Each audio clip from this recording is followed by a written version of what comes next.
Hello students, welcome to Mijo study, welcome to my class. आप सभी का स्वागत है बच्चों मेरे इस सेशन में।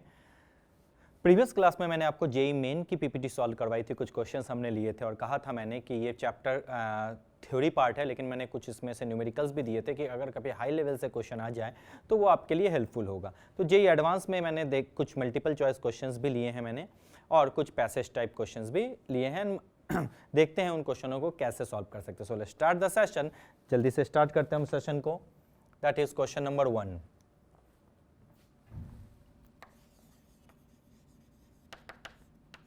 Solution. What is given if x upon m is the mass of the adsorbate adsorbed per unit mass of adsorbent, p is the pressure of the adsorbate gas, and a and b are constant, which of the following represent Langmuir adsorption isotherm? याद करो ये questions जो पूरा derivation है मैंने आपको करवाया था। क्या बताया था जो डेरिवेशन था लैंगमियर में? x upon m is equal to, याद है, AP अपॉन 1 प्लस BP था क्या? यस सर, डेफिनेटली यही था। अच्छा, इसको मैं अगर रेसिप्रोकल कर दूं, ऐसे कर दूं, 1 upon x upon m is equal to A plus BP upon AP। ठीक है, इसी को मैं और अच्छे तरह से लिख दूं, 1 upon x upon m is equal to 1 upon a divide कर दूं इंटू 1/p लिख सकता हूं, प्लस BP अपॉन AP। क्या है, हो सकता है क्या? बिल्कुल सर हो सकता है, ये और ये कैंसिल। अब मैं इसको इस तरह से लिख देता हूं, 1 upon x upon m is equal to 1 upon a into 1 upon p plus b/a। Clear to you? बिल्कुल, ये इस तरीके से गिवन है आपका। चलो, यही तो एक्सप्रेशन है। अब इन चार में से देख लो कौन सा सही है। बिल्कुल आ चुका है बच्चों, D is the correct option. 1 upon X upon M is equal to B upon A in plus 1 upon A P. ये 1 अपॉन ए पी तो है। Yes sir. So for question number 1 we can easily conclude that is D is the correct option. चलो बच्चों, हम इसको रब करते हैं और आगे बढ़ चलते हैं नेक्स्ट सेगमेंट की तरफ।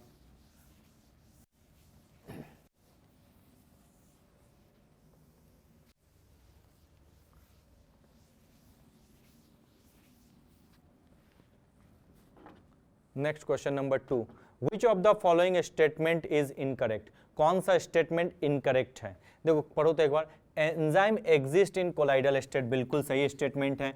एंजाइम्स आर कैटलिस्ट, ये भी आपको पता है। Next third one, enzymes can catalyse any reaction. क्या एंजाइम जो है, इसको एनी है, enzyme can catalyse any reaction. And urease is enzyme, सही है। लेकिन आपको पता है एक एंजाइम्स हर एक रिएक्शन को नहीं कैटेलाइज कर सकते। हर एक रिएक्शन के लिए जो है अलग अलग एंजाइम्स होते हैं, दैट इज स्पेसिफिक नेचर। मैंने बताया था एंजाइम्स जो होते हैं स्पेसिफिक इन नेचर होते हैं। यानी फर्स्ट, सेकेंड और फोर्थ, यानी ए, बी और डी तो सही है, लेकिन सी करेक्ट नहीं है। क्वेश्चन में क्या बोला है देखो, which of the following statement is incorrect. So what is the answer in this case? We will say for question number 2 C is the correct option. ठीक है, बहुत अच्छा। तो क्या मैं रब कर दूं इसको? बिल्कुल सर, इसको रब कर दीजिए और आगे बढ़ते हैं नेक्स्ट क्वेश्चन की तरफ।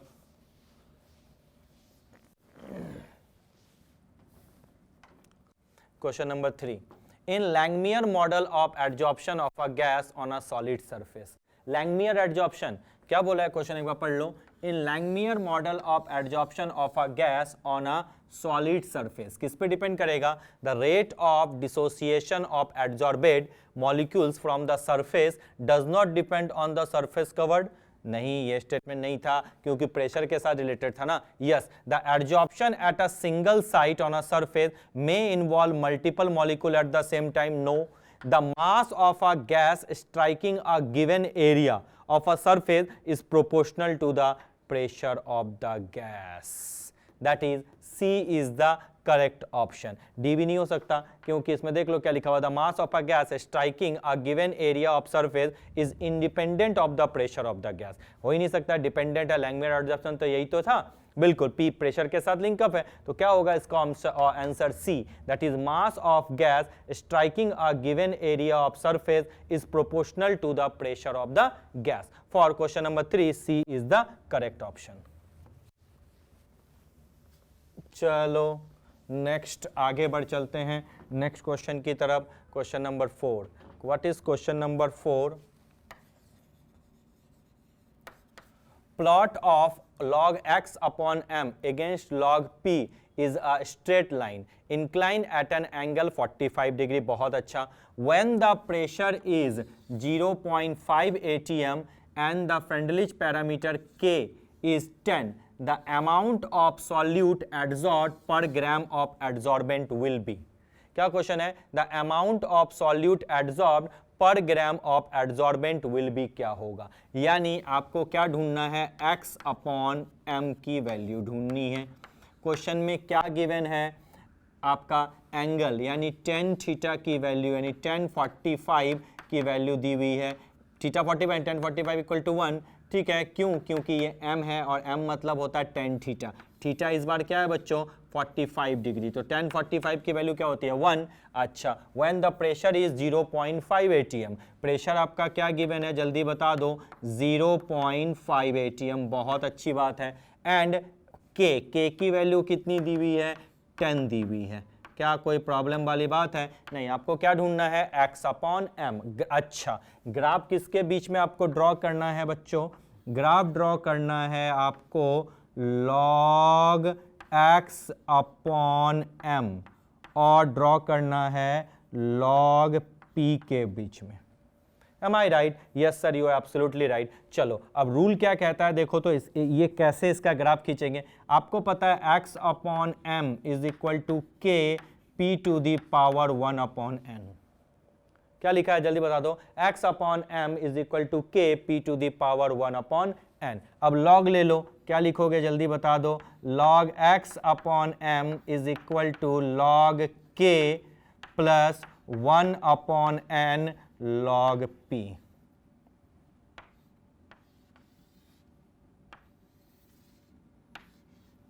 log x upon m is equal to log k plus 1 upon n log p। अब इसको कंपेयर करो। ये जो log p है ये आपका क्या है? जल्दी बता दो। x एक्सिस है।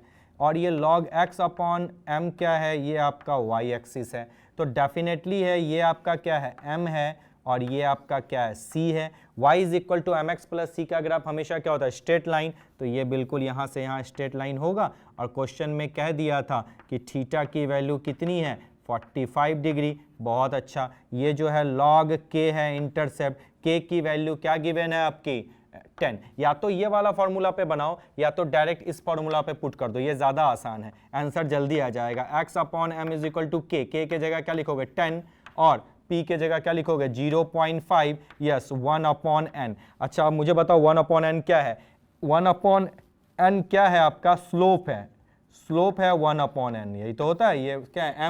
m मतलब 1 अपॉन n और m की वैल्यू क्या है? 1। यानी 1 अपॉन n की वैल्यू क्या है? 1। यानी यहाँ 1 पुट कर दो। तो x upon m is equal to 10 multiply 0.5। ये 10 इधर आ जाएगा। तो x upon m is equal to क्या हो जाएगा? 10। x upon m is equal to क्या हो जाएगा बच्चों? 10। एक बार और अच्छे से देखें। Sorry, 10 cancel. x upon m is equal to क्या हो जाएगा बच्चों? 5 होगा ना। यस। तो आंसर क्या आ जाएगा? जल्दी बता दो। D is the correct option. So for question number 4 we can say D is the correct option. Solution आपने देख लिया होगा बच्चों। ये मैंने आपको जेई मेन का जो मैं करवा रहा था उसमें भी इस टाइप के मैंने क्वेश्चन दिए थे। मैंने उसको एडवांस में भी इंक्लूड किया है क्योंकि कभी कभी अगर लेवल अप होता है तो ऐसे क्वेश्चंस आ जाते हैं। Clear to you? So for what is the answer for question number 4? D is the correct option. चलो बच्चों मैं अब इसको रब करता हूं।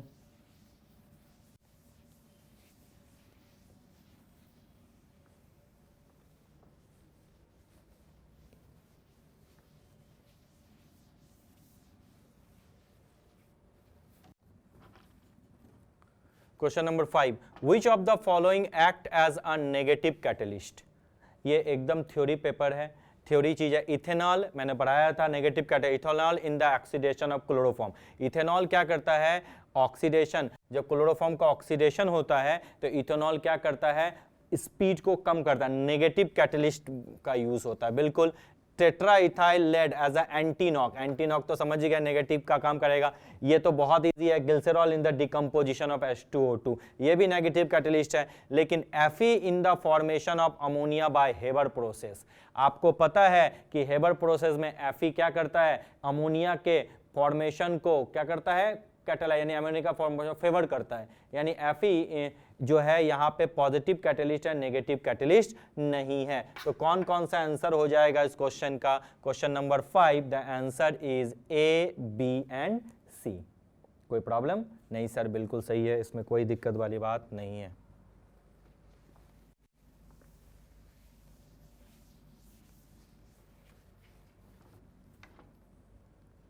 चलो, select the correct statement about enzymes, enzymes के लिए करेक्ट स्टेटमेंट बताओ।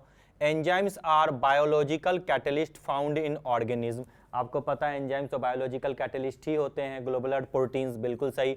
ऑल एंजाइम्स आर प्रोटीन्स, देखो सेकंड ऑप्शन भी सही लिखा हुआ है। Enzymes can catalyse any reaction, enzymes activity is optimum at 27 degree Celsius, ये भी मैंने आपको थ्योरी में पढ़ाया था, ये भी सही है, ये भी सही है और ये भी सही है। लेकिन आपको पता है enzyme can catalyse any reaction, it not feasible, इसलिए इसका ये मल्टीपल चॉइस क्वेश्चन है, क्योंकि कंपटीशन में जेईई एडवांस में मल्टीपल भी आते हैं। तो इसका जो आंसर होगा बच्चों, that will be A, B and D option. C is incorrect option.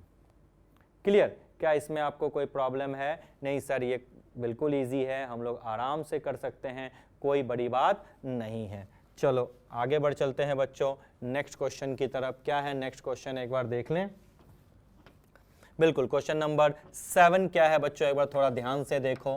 Question number 7 में आपके गिवन है, which of the following are correct about the catalyst that they participate in the reaction but recovered at last. Yes, जैसे मैंने mechanism बताई थी, जैसे A plus B दो component हैं, ये कैटलिस्ट आ गया तो ये क्या बनाता है, इंटरमीडिएट का फॉर्मेशन करता है, बिल्कुल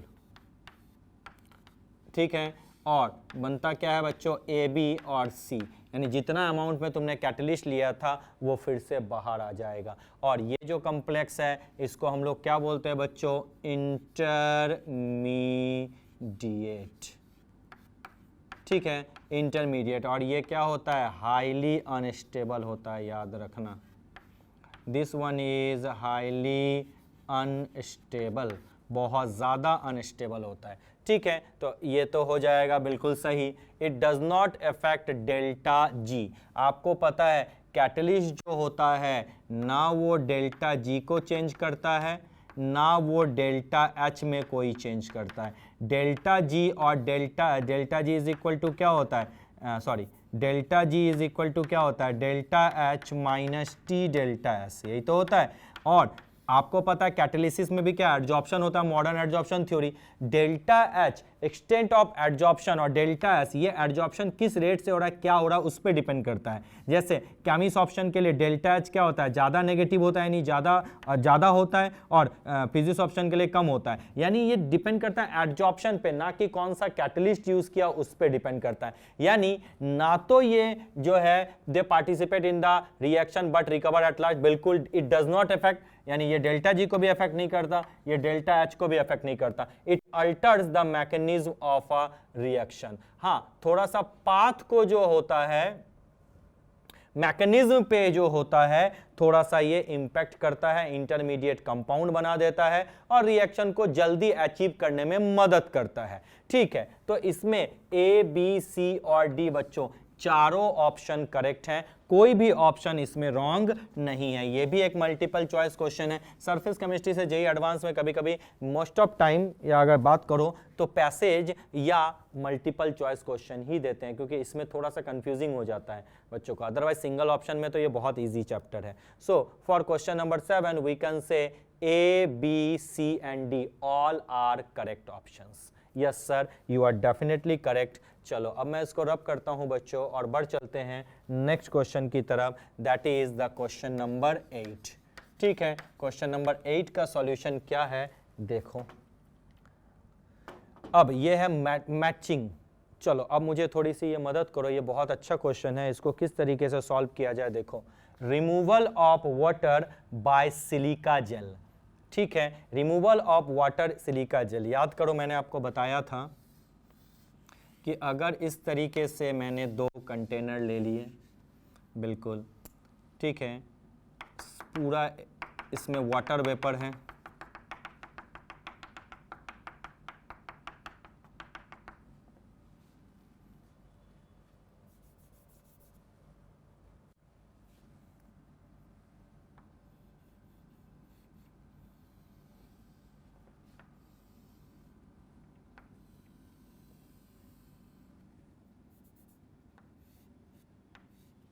ठीक है। यहाँ पर भी मैंने इस तरीके से आपका क्या है वाटर वेपर ले लिया, ठीक है। अगर इस कंटेनर में मैंने क्या किया बच्चों, सिलिका जेल डाल दिया और इस जगह पे मैंने क्या कर दिया, CaCl2 डाल दिया, कुछ समय बाद मैंने क्या देखा, जो वाटर ड्रॉपलेट है वो सिलिका जेल के सरफेस के ऊपर आ जाती है इस तरीके से, यानी कंसंट्रेशन जो होता है वाटर वेपर का वो सरफेस पे ज़्यादा होता है। जब कंसंट्रेशन सरफेस पे ज़्यादा होता है बच्चों, तो इस प्रोसेस को हम लोग क्या बोलते हैं, एडजॉर्प्शन, सरफेस फेनोमेना। एम आई राइट? Yes sir. अच्छा, अब मैं देखता हूँ कि अगर कुछ देर बाद मैं देखता हूँ जब CaCl2 को वाटर वेपर पे रखा तो धीरे धीरे ये जो हैं पार्टिकल अंदर की तरफ आने लगते हैं इस तरीके से, ठीक है, बहुत अच्छी बात है, इस तरह से अंदर की तरफ आने लगते हैं, ठीक है। अब आप देखो कंसंट्रेशन जो होता है कहाँ पे ज़्यादा है, बल्क में ज़्यादा हो जाता है। जब बल्क में ज़्यादा होता है बच्चों तो इस प्रोसेस को हम लोग बोलते हैं एब्जॉर्प्शन। एम आई राइट? और इसका फॉर्मूला क्या होता है, that is CaCl2 into 6H2। आप जानते हो ना, जितने भी एस ब्लॉक के एलिमेंट है, मतलब ग्रुप 2 के, वो इस तरीके से हाइग्रोस्कोपिक इन नेचर होते हैं। तो यानी समझ में आ चुका है कि removal of water bye silica gel, ये कौन सा एग्जांपल है, AD, एडजॉर्प्शन। सो ए का जो आंसर होगा वो Q ऑप्शन होगा। बहुत अच्छी बात है। अब बोलता है removal of water bye anhydrous CaCl2, अभी बताया बल्क में ज्यादा होता है यानी अंदर आ जाता है, तो ये क्या हो जाएगा, AB, एब्जॉर्प्शन हो जाएगा। बहुत अच्छा। अब आता है सरफेस फेनोमेना, सबको पता सरफेस पे कौन सा होता है, एब्जॉर्प्शन, Q। बहुत अच्छा। और इवापोरेशन, इवापोरेशन क्या होता है, आपने देखा होगा प्लेट में अगर तुम चाय पियो और कप में अगर चाय पियो तो आपको पता है चाय किस में जल्दी ठंडी हो जाती है, प्लेट में बहुत जल्दी ठंडी हो जाती है। क्यों? क्योंकि सरफेस एरिया ज़्यादा है तो रेट ऑफ इवापोरेशन क्या होगा, ज़्यादा। तो ये भी क्या आपका सरफेस फेनोमेना। तो सरफेस फेनोमेना में कौन कौन आएगा, एडजॉर्प्शन और evaporation, and Q and R। और बल्क फेनोमेना में कौन आएगा, जल्दी बता दो, एब्जॉर्प्शन P, और आपको पता है बॉइलिंग ऑफ लिक्विड, लिक्विड जो बॉयल करता है, ये कौन सा फेनोमेना है, bulk phenomena. So option A का क्या हो जाएगा, Q, और बी का क्या हो जाएगा बच्चों, P, एंड सी का क्या हो जाएगा, Q and R, and D का क्या होगा बच्चों, P एंड S। क्या कोई प्रॉब्लम है बच्चों? नहीं। I hope so these are very simple questions and it will help you a lot, ये बहुत आपको मदद करेंगे। चलो बढ़ चलते हैं क्वेश्चन नंबर 9 की तरफ। क्या है क्वेश्चन नंबर 9, एक बार इसको समझें, देखें क्या कह रहा है क्वेश्चन नंबर 9। कहता है मैच द फॉलोइंग, निकल।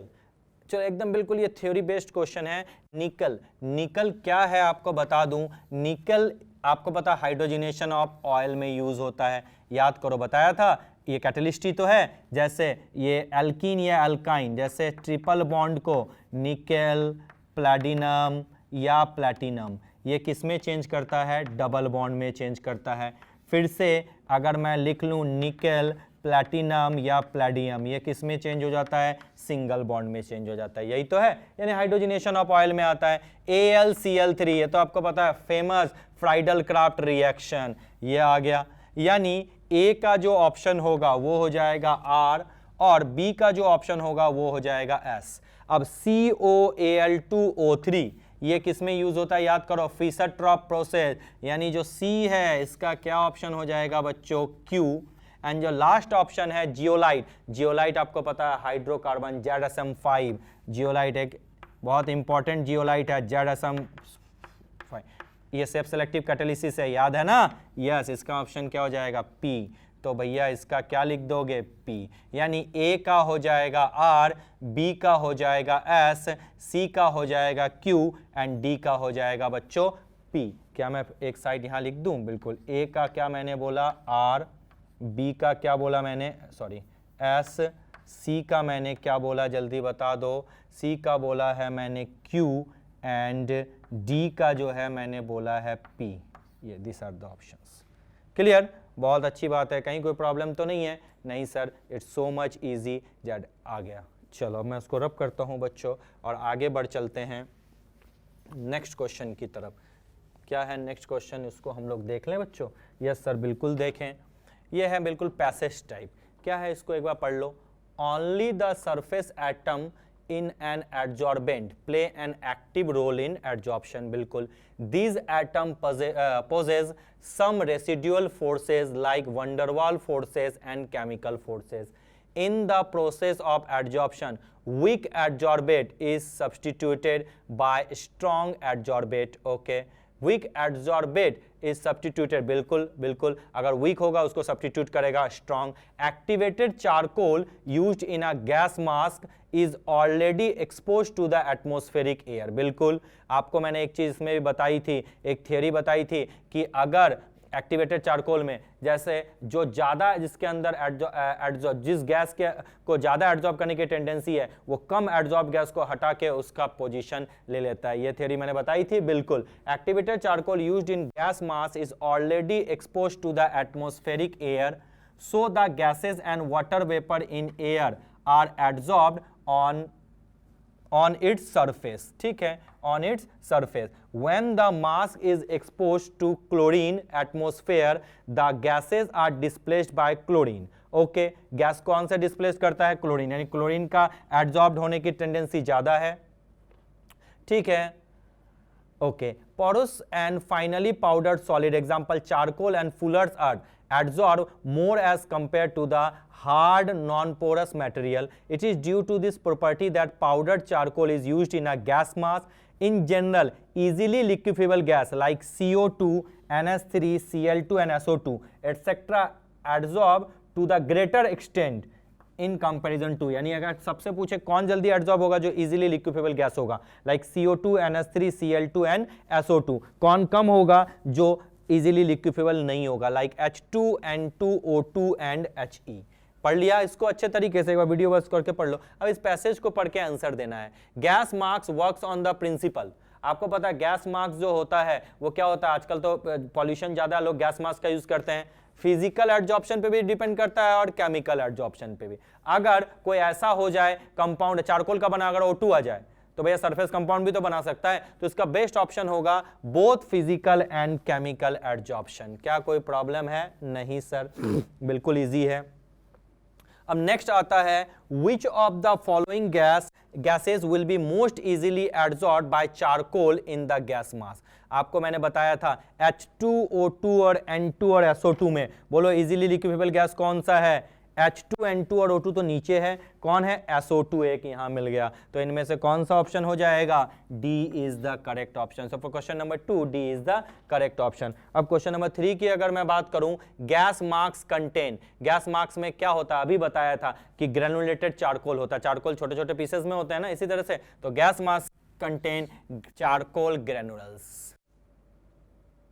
क्या कोई प्रॉब्लम है बच्चों, नहीं, ये बहुत इजी क्वेश्चंस हैं, इनमें मुझे नहीं लगता आपको कोई दिक्कत होगी। जो न्यूमेरिकल पार्ट था मैंने जेईई मेन में भी पीपीटी में करवा दिया और जेईई एडवांस में मैंने पैसेज और मल्टीपल चॉइस क्वेश्चन और मैट्रिक्स मैचिंग भी आपको करा दिया। Hope it will help you a lot. तो बच्चों समय आ चुका है आपसे विदा लेने का, time has come to say bye bye, thank you so much.